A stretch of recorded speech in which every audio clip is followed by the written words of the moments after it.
Assalomu alaykum, hurmatli tomoshabinlar. Ushbu ma'ruzamizning nomi keksalarda uchraydigan vasvasali holatlar deb nomlanadi. Keksalarda uchraydigan vasvasali holatlar tibbiyotda involyutsion paranoid deb nomlanadi. Xo'sh, bu vasvasa o'zi nima? 50 yoshdan keyin vujudga keladigan, miyadan ketmaydigan, bemorni o'zini ham, uning atrofidagi odamlarni ham qiynaydigan bir ruhiy holat, ya'ni fikrlar. Keling, ushbu vasvasa g'oyalarini biz sizlarga oddiy xalq tushunadigan tilda tushuntirib bersak. Tibbiy tilda, tibbiy terminlar bilan tushuntiradigan bo'lsak, buni oddiy xalq tushunmasligi mumkin. Misol uchun, bir otaxonni farzandlari olib kelishyapti. Otaxonda kampiriga nisbatan rashk vasvasasi shakllanib qolgan. Kampirni asossiz tarzda rashk bilan sen falonchi bilan yurib kelyapsan, sen pismadonchi bilan menga xiyonat qilib kelyapsan degan gaplar bilan kampirni azoblaydi. Gohida uni uradi. Uni o'g'illari kampirni tarafini olsa, sen onangni tarafini olayapsan, onang aslida buzuq ayol deb o'g'illariga, katta o'g'illariga nevarali bo'lgan otaxon, nevarali bo'lgan, hali evarali bo'lish arafasida turgan onaxonni rashk bilan uni xiyonatda ayblaydi. Nega bunday qilasiz deb so'ralsa, otaxonda o'ziga xos bir asoslar, o'ziga xos bir bog'lamalar bor, lekin bu narsa tasavvurga to'g'ri kelmaydi. Mana shu narsa rashk vasvasasi deyiladi. Ikkinchisi, bir onaxon uydagilarni ma'lum bir shaxslarni qo'lidan ovqat yemay qo'ygan. Nega ovqat yemaysiz desa, bular meni ovqatimga zahar qo'shib berishadi deydi.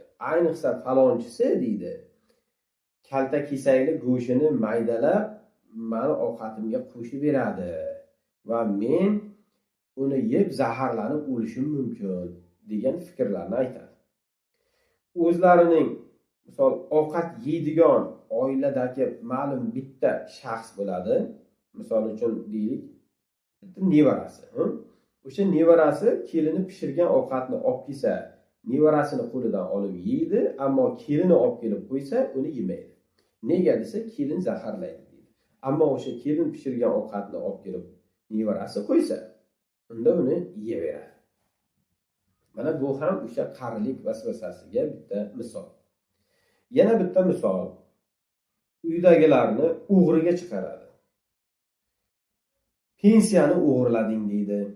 Agar nevaralari misol uchun u onaxonni oldidan o'tib ketaversa, bu yoqqa qarab o'tsa, "Ha, qayerga o'tyapsan? Nega meni sandig'imni orqasini ochib narsa olmoqchisan? O'g'irlik qilmoqchisan? O't mana yoqqa" deydi-da, u nevarasini haydab soladi. Gohida shunday bo'ladiki, oila a'zolarini hammasi yomon, hammasi u qariyaga dushman, hech kim unga qaramayapti, hech kim unga e'tibor bermayapti, hech kim uni tushunmayapti. Hamma yomon, keksa odam yaxshi.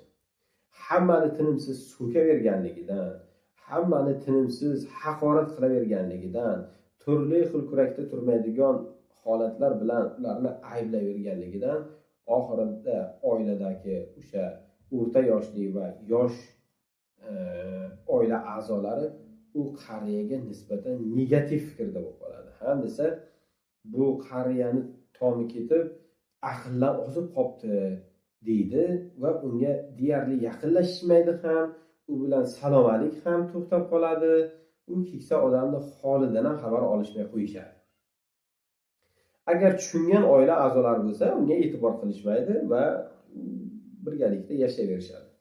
Lekin bu narsa o'sha keksa odamni ham, uning atrofidagi odamlarni ham ruhiyatiga borgan sari asta-sekinlik bilan o'zini jiddiy salbiy oqibatlarini ko'rsatadi.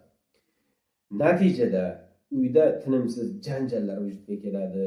O'rta yoshli odamlar bir-biri bilan janjallashadi. Masalan, qaynota yoki qaynona bo'ladigan bo'lsa, kelin buni tushunmagan holatda qaynota bilan janjallashadi. Buni ko'rgan o'g'il kelin bilan janjallashadi va oilada doim konflikt, ya'ni ziddiyatli vaziyatlar vujudga kelaveradi. Bunday holatda nima qilish kerak? Psixiatr ko'rigiga olib borish kerak. Otaxon yoki onaxonni albatta psixiatr ko'rigida davolash kerak. Ba'zi bir xillar nevropatologga olib borishadi, ba'zi bir xillar boshqa bir shifokorlarga olib borishadi. Bu unchalik natija bermaydi.